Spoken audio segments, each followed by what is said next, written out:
Feedback, uma palavra inglesa que já faz parte do dicionário da língua portuguesa e que significa retroalimentar. Ou seja, alguém me diz algo sobre a minha pessoa ou o meu desempenho e eu uso isso para o meu aprimoramento, portanto, para o meu próprio benefício. Todo dia, todo mundo recebe e dá feedbacks. Nas redes sociais, na família, no trabalho, no atendimento comercial presencial, online ou por telefone. Você mesmo já deve ter recebido alguma pesquisa de satisfação em que houve lá tecle 1 se você estiver totalmente satisfeito, tecle 2 se você estiver mais ou menos satisfeito. Empresas sérias que querem conquistar mercado e prestar serviços cada vez melhores buscam o feedback incessantemente. Mas por que então tem muita gente que se ofende quando recebe um feedback? Eu vou comentar dois aspectos. O primeiro, pessoas querem ser aprovadas. Isso é do ser humano.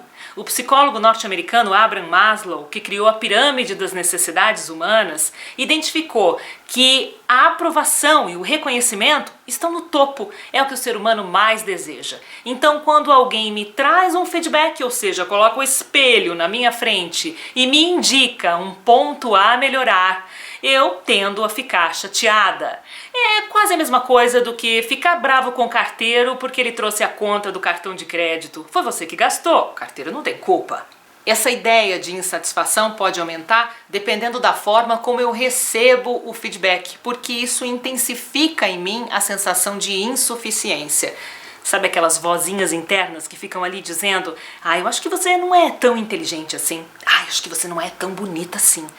Eu acho que você não é isso ou aquilo, ou não pode fazer isso ou aquilo. E aí eu concluo que eu não mereço nada disso. E aí eu entro no segundo aspecto. Como é que eu recebo esse feedback? Como uma ameaça? Como uma puxada de tapete ou como um presente? Quando alguém recebe um feedback, normalmente o primeiro instinto é focar nos pontos negativos, naqueles em que eu ainda não estou aprovada e ninguém quer desagradar, lembra?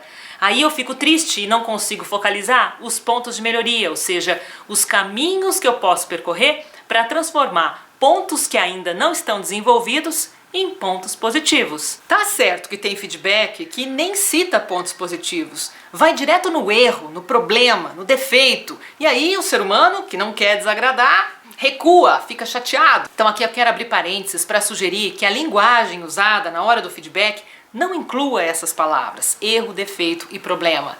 Todo ser humano pode se desenvolver a partir do momento que ele conhece o caminho ou é motivado para alcançar esse caminho.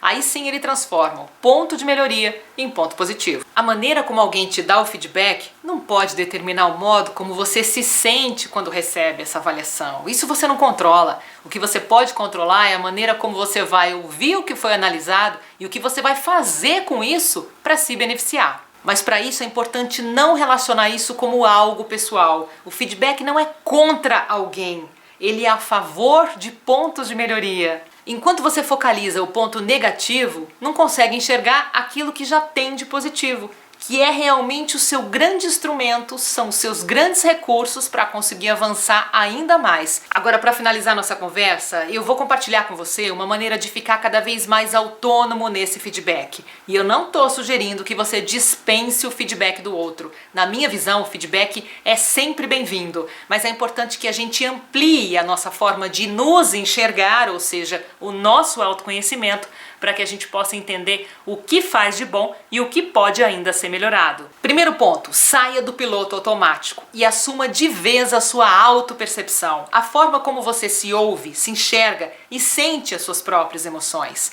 O autoconhecimento proporciona esse caminho transformador. É como se você estivesse fora da questão, e quando a gente está fora de um problema a gente vê melhor, não é? É como se tivesse um radar sobre a sua cabeça girando 360 graus, ou ainda como se alguém, como você, estivesse fora do seu corpo, transparente ali como um fantasminha, sempre dizendo para você com vozes favoráveis o que você está fazendo e que poderia ser melhorado. Por exemplo, Áurea, você está falando muito devagar ou muito rápido, você está gesticulando demais, nossa, que cara fechada, a pessoa vai achar que você não está gostando. Essas vozes são ouvidas ou podem ser ouvidas o tempo todo, para que você possa fazer os ajustes no mesmo momento. E não ter que esperar o final de uma reunião para ouvir um feedback, ou assistir a um vídeo, ou ver fotos suas para entender que a sua postura corporal não estava adequada, ou que a maneira como você se expressou não foi tão bacana. O outro ponto é observar o outro.